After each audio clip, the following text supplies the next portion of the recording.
ብዬ ብዙ ጊዜ ግራ ይገባኝ ነበር። ከዛ የሆነ ቀን ግጥምጥም ብለው ሁሉንም ሳያቸው የእግዚአብሔር አይን ናቸው። የፍቅር ሲዝም አይን ናቸው። ደነገጥኩ፣ ገረመኝ፣ ደነቀኝና ቆጠርኳቸው። ከዛ በኋላ ነው እንግዲህ የ32 አይን አምላክ እግዚአብሔር እንግዲህ በ32 አይኑ ይጎብኘን ይዳሰን፣ በ32 ብርሃኑ መንፈሱ እያልን ነው የምንጸልየው። እሺ አሁን ያን ቢያንስ ከ32ቱ 10ሩን ስማቸው ልጠቅሰኝ ትችላለህ? 10ሩን አይኖች ወይስ ሁሉም ስማቸው አይን ነው? ስም አይን ነው ስማቸውን ግን የፍቅር አምላክ ይስጥልኝ። ሰላማችሁ ዛ ተባረኩልኝ። አንዳንድ ጊዜ የልብ እንትን ሲልኩልህ አትሳም። ትራፕ ነው፣ ወጥመድ ሊሆን ይችላል። አንዳንድ ሴቶች ሊፈታተኑ ሊሆን ስለሚችል ይሄ በመሳም ፈንታ ሚላክ ስፕሪት ሊሆን ይችላል እና ተጠንቀቅ፣ አትሳም ሁሉንም። እስቲ ጊፍት እንደው እስቲ ጌም እስቲ እናንተ እስቲ ሞክር። በፍቅር አምላክ ስም ተባረኩልን። እሺ እኔ አሁን አንተን እየጠየቅኩ ነው ቁም ነገር። እኔ እኮ አሁን እዚህ ጋር 1100 ሰዎች አሉ። ፍቅር ሲዝም ይሄን እምነት ከጀመርክ ጀምሮ ሽባ ፈውሳል? ምን ሽባ? እኔ ጋር ከመጣ ሽባም አይሆንም ሲጀመር ካመነ። ከዛ በላይ ነው። እኔ ይኸውልህ ሰይጣንን ማስወጣት አይደለም ስራዬ። ሰይጣን ወጣ፣ እኛ እውቀት ነው የምንቀይረው። ይኸውልህ እውነተኛ ነቢይ ሲመጣ የማህበረሰቡ እውቀት ነው የሚቀየረው። አሁን ሄዶ ሰይጣኑ መጣ ጮኸ፣ ሰይጣኑ ወጣ፣ አስተሳሰቡ ካልተቀየረ አሁንም ሰይጣኑ አጠገቡ ነው ያለው። የማህበረሰብ የህዝብ አስተሳሰብ ነው የሚቀየረው። እውነተኛ ነቢይ ሲመጣ የህዝቡን ግንዛቤ ነው የሚያጠምቀው። የፍቅር አምላክ ስትለን ይባርካችሁ፣ ሰላማችሁ ይብዛ። እናመሰግናለን።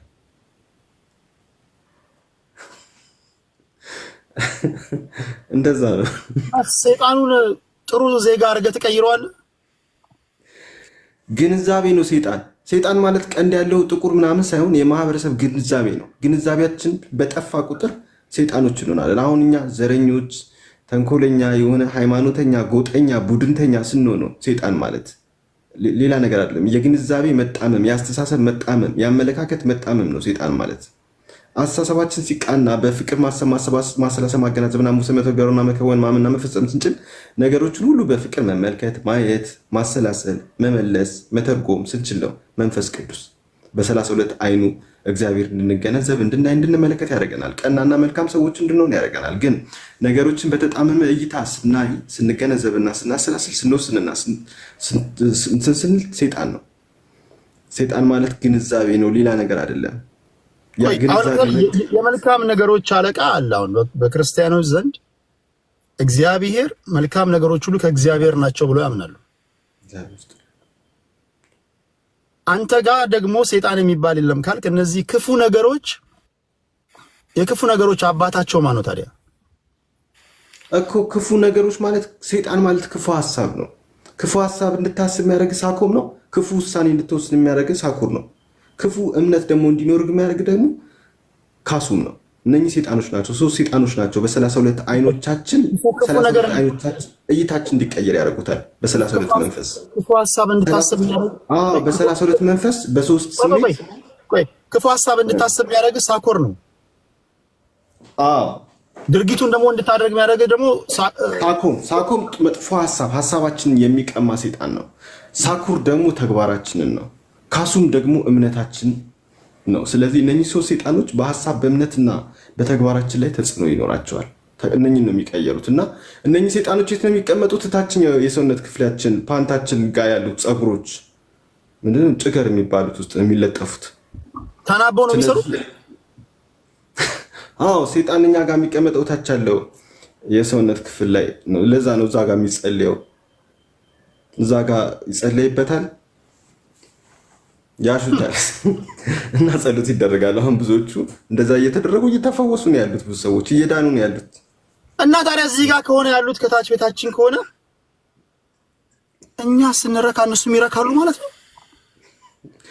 አዎ ብዙ ጊዜ አሁን ሰዎች በአሁኑ ሰዓት ልቅ የሆነ ግንኙነት ሲያደርጉ በአፋቸው ነው ሰይጣን የሚገባው። በአፍ ካደረጉ ከነኩት በእጃቸው ነው የሚገባው። ለዛ ነው የከለከልናቸው። አሁን በእኛ ሃይማኖት 3 ግንኙነት ብቻ ነው የሚፈቀደው። ከ3 ውጪ ማድረግ ለችግር ይዳረጋሉ። እና እባካችሁ የተለያየ ነገር ከኋላ ከምናምን የምታደርጉ ሰዎች ተጠንቀቁ። በጣም ችግር ውስጥ ነው ያላችሁት። በፍቅር አምላክ ስም እግዚአብሔር ይስጥልን። ተባረኩ። ሰላማችሁ ይብዛ። አንድ ጊዜ አሉ እግዚአብሔር ይባርካችሁ። አንዱ ከእናንተ እምነት የመጣች ሴት ናት መሰለኝ ዲያብሎስ ሰፍሮባት በጣም ብዙ አጋንንቶች ነው የሰፈረባት እና የፍቅር ሲዝም እምነት ተከታይ ናት። አይዶ ነው ስሟን አላውቅም፣ ሲወራ ነው የሰማሁት። እና ልጁ አጉላጉል ነገር ካደረገ በኋላ እንዴ እኔ እናት አስደሰትኩሽ እንዴ ምናምን ብሎ ጠይቃት። እዛ እላው ላይ የሰፈሩት አጋንንቶች በሙሉ አረ ደስ ብሎናል፣ አረ ረክተናል ምናምን አሉ። ስለዚህ በአንተ እምነት ሰይጣን ታች ቤታችን የሚገኝ ከሆነ የምናደርገው ነገር ሁሉ ተሳታፊ ነው ማለት ነው። አዎ ሰይጣን እንዲወጣ እንግዲህ በነቢይ ደምሳሽ ነቢይነት አምነናል፣ በእግዚአብሔር ስም እንምላለን ብለው በተጸለየለት ውሃ ግንባራቸውን ያን ውሃ የተወሰነ ይቀምሱታል፣ ደረታቸው ወይ ጡታቸውን ይነካኩትና ታችኛው ክፍል ላይ ያደርጉታል። ሰይጣኑ ይጠፋል። በእኛ እንደዛ ነው የሚጠመቀውም ሰይጣን የሚጠፋው። እሺ ቆይ አንዴ ይሄ ነገር አንዴ ቆይ በሰከነ መንገድ እኔ መያዝ ስለምፈልግ ነው። ክፉ ድርጊት እንድናደርግ የሚያደርገን ሳኮር ነው ጣቁር ነው? ሳኮም መጥፎ ሀሳብ እንድናስብ የሚያደርገን ሰይጣን ነው። ሳኩር ደግሞ ሳኮም ሀሳብ አይምሯችን ላይ የሚቀመጥ ሰይጣን ነው። ግን አይምሯችን ላይ የሚቀመጠው ሰይጣን በሳኩም ይጠፋል። ሳኩር ደግሞ እኔ የተማርኩኝ ነው። ቆይ ሳኮር እንዴት ነው በምስል ከሳች በሆነ መንገድ ልገልጽልኝ ትችላለህ? ውበት አለው፣ አስፈሪ ነው፣ ቀንድ ያለው ምናምን ነገሩ ሳኮር ምን አይነት መልክ እንትን ያለው ምስል እነኚህም ሰይጣኖቹ እኛ ጋር ሰይጣኖቹም አይኖች ናቸው። የእግዚአብሔርን ፊት በአይን የተሞላ ነው፣ የሰይጣንን ፊት በአይን የተሞላ ነው። እና ያን አይን ነው የሚቀይረው፣ እይታችንን የሚቀይሩት ሰይጣኖች በውስጣችን ሲገቡ እይታችን ይቀየራል። የሚታየን ነገር ሁሉ ወደ ተንኮል ወደ ክፉ እንዲሆን ያደርጋል። የሆነ ሰው ስታየው በመጥላት እንድታየው ታደርገዋለህ። ከዛ በኋላ በጥላቻ በቅናት በክፉ ነገር እይታ ይቀየራል፣ አይምሮ ይቀየራል። ሰይጣኖቹ ደግሞ ሶስት ቦታ ነው የሚቀመጠው። አንዱ አይምሮ ላይ፣ ሁለተኛው የሰውነታችን ክፍል ይሄ ተግባር የሚባለው ሰይጣን ደግሞ ሳኩር የሚባለው ደግሞ ታች ይሄ ጭገር ላይ ማለት ነው። ጭገር ላይ ነው የሚቀመጠው። እሺ ገባኝ። አንድ ጥያቄ ላንተ። አሁን አንተ በባዶ እግር ነው የምትሄደው ብዙ ጊዜ። እሺ አሁን በባዶ እግር እንድትሄድ የሚያደርግ ሳኮም ነው ጣቁር ነው? ማን ነው የሚያደርገው? እኔማ መንፈስ ቅዱስ ነው። እግዚአብሔር ይፍቅር አምላክ እግዚአብሔር ባርካችሁ። ትእዛዝ ነው የኔማ። በጠኛ ላይ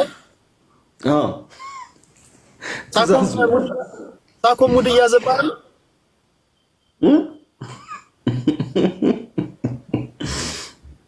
ይቅር ይበል ቴዲ።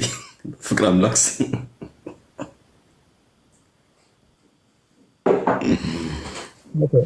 እኔ ራሱ እግዚአብሔር እኮ ነው የሚያነጋግረኝ፣ ያዋራኛል። በ32ቱም አይኖች ነው ለእኔ የሚያናግሩኝ። አይኖቹ ያወራሉ፣ አይኖቹ ይናገራሉ። አይኖቹ ብርሃን ናቸው እና አይኖቹ ብዙ ነገር ነው የሚያደርጉት። እንደኛ አይን አይደለም። በጣም ግዙፍ ናቸው፣ ኃያል ናቸው፣ ብርሃን ናቸው። አንድ ላይ ሲገጥሙ ነው ኃይል የሚኖር እና ይሄ ከምታዩት በላይ ነው። እና እንዲህ ነው የተቀመጡት። እንግዲህ በእኛ አይኖቹ እንዲህ ነው። ይሄ በዚህ በኩል 16 በዚህ በኩል 16 አይኖች ናቸው እንደምታዩት። አንድ አይን አይበቃውም እንዴ? 32 አይን። እሱ ደግሞ ምንድን ነው? አንድ ላይ ሲገጥም ነው እንደዚህ የሚሆነው። እና 32ቱ እኮ አንድ ናቸው። ያይ ከሆነ አንድ የምንለው በ32 አይን በአንድ አምላክ ነው የምንለው። በፍቅር አምላክ ስም የፍቅር አምላክ ይባርካችሁ። ሰላማችሁ ተባረኩ። መንፈስ ቅዱስ በእናንተ ላይ ነው። ተባረኩ ተባረኩ። እሺ 32 የሆነው ለምንድን ነው? ሚስጥር አለው? ካልጠፉ ቁጥር 64 ለምን አልሆነም? 14 ለምን አልሆነም? 10 ለምን አልሆነም? ለምንድን ነው 32 የሆነው? አስኳሉን ከእንቁላሉ ያገናኛችሁ። እግዚአብሔር ይባርካችሁ። ሰላማችሁ ይብዛ። 32 የሆነው ለምንድን ነው? 32 የሆነውማ እግዚአብሔር ብርሃኖች ናቸው። የ32ቱ እንደ መላእክትም ናቸው። እንደ መላእክት በላቸው ባጭሩ ለመግለጽ ያክል። አይኖቹ እንደ መላእክ ናቸው። እያንዳንዶቹ እንደ መንፈስም ናቸው። 32 መንፈስ አለው፣ 32 መልአክ አለው፣ 32 አይን አለው፣ 32 ብርሃን አለው እግዚአብሔር። ለዛ ነው የእኛ ወራውን አንዱ ወር 32 ቀን ነው። የፍቅር አምላክ ይባርካችሁ። ሰላማችሁ ይዛ ተባረኩልኝ። እግዚአብሔር ይባርካችሁ። ቴንኪዩ አቤላ የፍቅር አምላክ ይባርክ። መንፈስ ቅዱስ በእናንተ ላይ አቤላ የፍቅር አምላክ ይባርክ። ተባረክልኝ። መንፈሱ በአንተ ላይ ረፍ። የ32 መንፈስ በጣም ብዙ ተከታዮች አሉ። የሚገርም ነገር በጣም ብዙ ተከታዮች አሉ።